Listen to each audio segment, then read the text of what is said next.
Hi guys, my name is Shivani and you are so welcome here at Happy Holi. Today we are going to talk about how to get through labor pain. I am going to be sharing some physical tips, some mental tips, things that I did, and essentially a mindset that really helped me. So please watch till the end, and without any further ado, let's get started. What you need to understand about labor is that labor is a big mental game. So a lot of people think about labor purely physically, and they think about, okay, what are the postures and exercises that will help me get through labor. But believe you me, what really happens during labor is that you are really not able to remember a lot of the strategies that you may have read about. So my first tip is to enroll a team. Okay, what do I mean by that? Things that you want to remember, things that you want to be told during your labor when you're in a lot of pain. Really kind of put them down on a piece of paper, and share them with whoever is going to be your birth partner. If that's going to be your husband, share it with your husband, and if it's going to be your mom or a friend, share it with that person, because then they are going to be able to play that back to you during labor, and that can become a part of your labor game plan.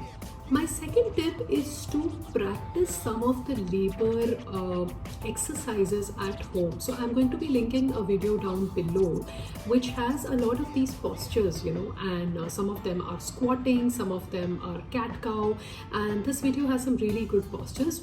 My tip over here is that, again, you're not going to remember all of that in your labor, and if you are doing that in your labor for the first time, it's not going to feel comfortable or natural.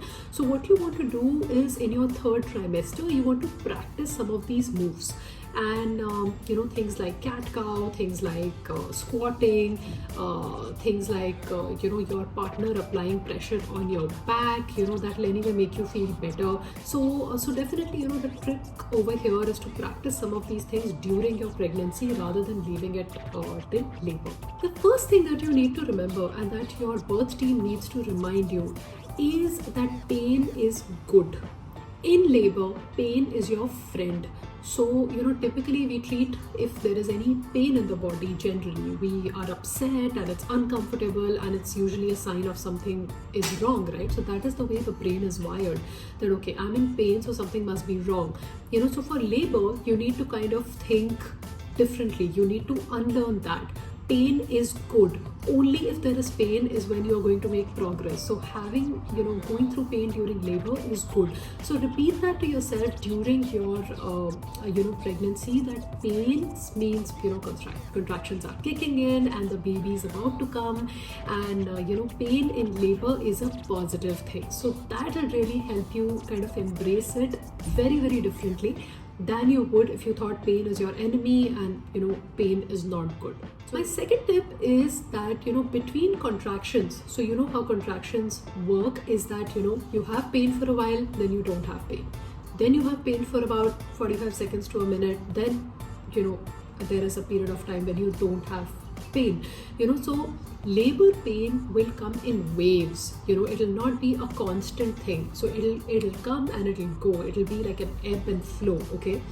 So what you need to remember, and your birth team needs to remember, is that you need to use the break that you are getting between contractions very intelligently. Just like when an athlete is running a marathon, you will see them taking a when they take a break, they take they do deep breathing, they drink their water, and they're prepared for like the next burst, right? So similarly, during labor, you want to make good use of the periods when you are not in pain. So you want to use that time to hydrate yourself, you want to use that time to breathe, you want to use that time to just relax. My tip is that don't be hung up on the dilation number. What do I mean by that? When you visit the hospital, they will typically give you a number. So between 0 to 10 is where dilation happens. Dilation is how much is your cervix opening. 0 is obviously the cervix is completely closed, and 10 is when the baby's head is visible and when the baby comes out, right? So 10 is good and 0 is the other end of the spectrum. So typically, people who are checking you out when you go to the hospital, finally, when they are checking you, they will, they might make comments to the effect, oh, you are only 2 centimeters dilated, oh, abhi to kuch bhi nahi hua hai, oh, only 3 centimeters dilated. Don't get hung up on the number, because progress can happen very, very quickly from like a 3 to a 4 to a 5 to a whatever, right? And you need to kind of not let that get in your head that, okay, if I'm in so much pain when I am dilated only 20% or 30%, this pain is only going to increase and I'm not going to be able to take it. So we should take the next step, whether for you it's an epidural, C-section, I don't know, but don't think like that, okay? Another important factor that you need to keep in mind is that there is something called effacement. Effacement is the amount that your cervix has thinned out. Effacement is as important, if not more important, than your dilation. So, for the person who is checking you out at the hospital, they will typically, tell you, okay, you are this much dilated. And if you ask them, how effaced am I? They will also tell you that, number. So if your cervix is very thin, say, you are effaced at up to 70 to 80%, in that case, dilation can move very, very quickly. So just know that there are many, many factors, and it's not only dilation that impacts how quickly or how slowly your labor will go. And again, not to forget that a quick labor doesn't necessarily, mean that it's going to be painless, and a long labor doesn't mean it's going to be painful. So be very mindful of that. My next tip is that take it one contraction at a time. Mentally, you need to tell yourself that, when do we freak ourselves out? We freak ourselves out when we see that there is no hope. That is when the human brain gets freaked out, and when it thinks that this is not doable, okay? When do we lose hope is when we think that I have to go through hours and hours of something and I'm not going to be able to do it. This is how I want you to think about labor.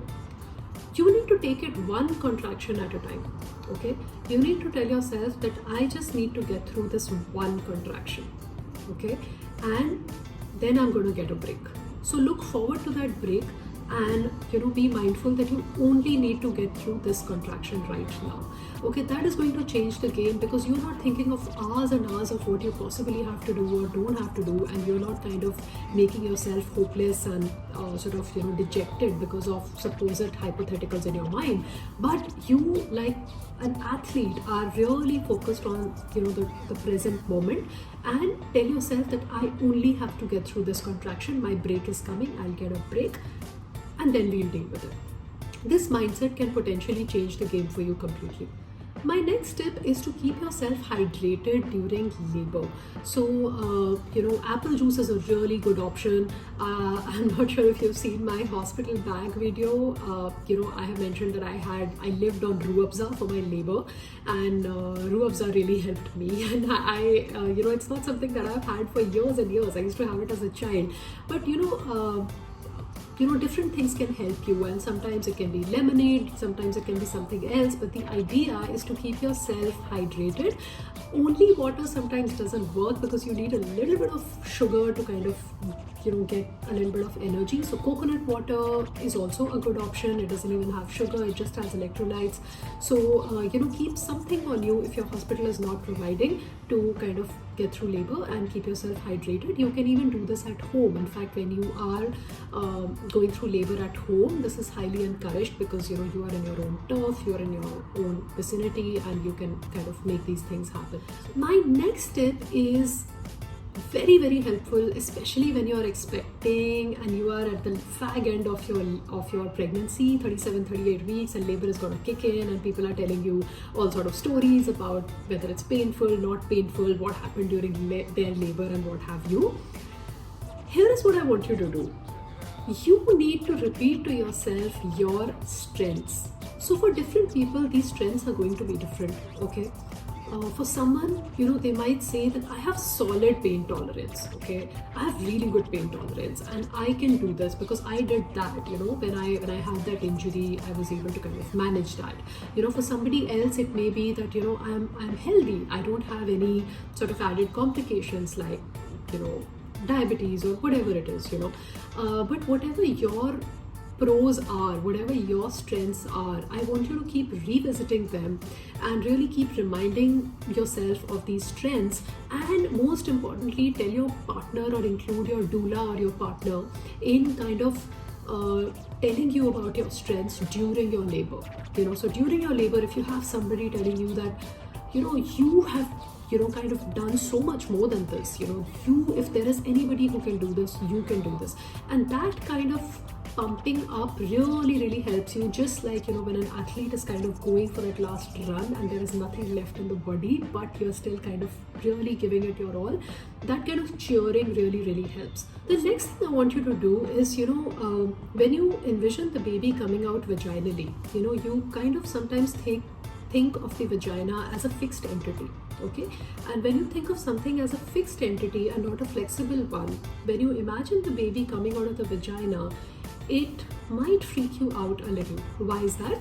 Because you might think that, okay, the baby is going to kind of push their way out in a way that it'll be uncomfortable and it'll be bruising or whatever. Imagine your vagina more like something that opens and something that closes. Okay, so as a very flexible entity. So it can be anything. It can be a spring, it can be a flower, it can be anything. But really envision that my body was made to do this, and bodies, this is what women's bodies do. They are able to stretch beyond your imagination, and then they are able to come together. So if you picture that, you will be not fearful, and you will be more confident that this baby can come out of me vaginally. My next step for you is that think of your baby and yourself as a team. Okay, again, when do we freak ourselves out? We freak ourselves out when we think we are in this alone. I am doing this alone and nobody knows what I'm going through, and I'm all alone in this. Whether will I be able to do this? Am I capable of this? You know what? The baby is trying to, and the baby, believe you me, is probably trying even harder than you. Okay, so if you really picture that, and if you really tell yourself that the baby and I are working as a team to come out, you will gain a lot of strength and you will gain a lot of confidence. Every time you're bearing through the pain, you're actually helping the baby come out. So that is a very positive spin on it, and that's a very positive way of visualizing that the baby is trying, and all I have to do is endure to make sure that I help the baby come out through the birth canal. So these are some of the tips that I had, and I hope they'll be helpful for you, and all the best for your pregnancy and your labor, and I hope you have the birth outcome of your choice. Until the next time we meet, please take care and bye.